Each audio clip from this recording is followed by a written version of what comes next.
পটুয়াখালীর কলাপাড়ায় বসতবাড়িতে দুর্ধর্ষ ডাকাতির অভিযোগ পাওয়া গেছে। শনিবার দিবাগত রাত 2টার দিকে টিয়াখালী ইউনিয়নের পশ্চিম রজপাড়া গ্রামের বিষকানি এলাকায় আব্দুস সোবহানের বাড়িতে এই ঘটনা ঘটে। পলাশ হালদারের তথ্যচিত্রে দেখুন বিস্তারিত।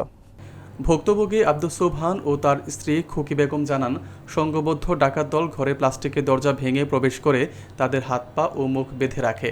পরে ঘর থেকে প্রায় 1 লক্ষ টাকা ও 1 ভরি সোনালংকার লুটে নেয়। এর আগে গত 13 জুলাই একই ইউনিয়নের পশ্চিম বাদরতলী গ্রামে সংঘটিত ডাকাতি ও সংঘবদ্ধ ধর্ষণের ঘটনার পর এই ধরনের আরেকটি ঘটনায় স্থানীয়দের মধ্যে ব্যাপক উদ্বেগ ছড়িয়ে পড়েছে। স্থানীয়দের অভিযোগ, কলাপাড়ায় সম্প্রতি ডাকাতি বেড়ে যাওয়ায় নিরাপত্তাহীনতায় ভুগছেন তারা। প্রশাসনের পক্ষ থেকে টহল বাড়ানো হলেও চুরি ও ডাকাতি ঠেকানো যাচ্ছে না। এ বিষয়ে কলাপাড়া থানার অফিসার ইনচার্জ জুয়েল ইসলাম বলেন, রাতভর পুলিশ টহলে ছিল। এটি ডাকাতি নাকি অন্য কোনো ঘটনা তা খতিয়ে দেখা হচ্ছে। যথাযথ আইনগত ব্যবস্থা নেওয়া হবে।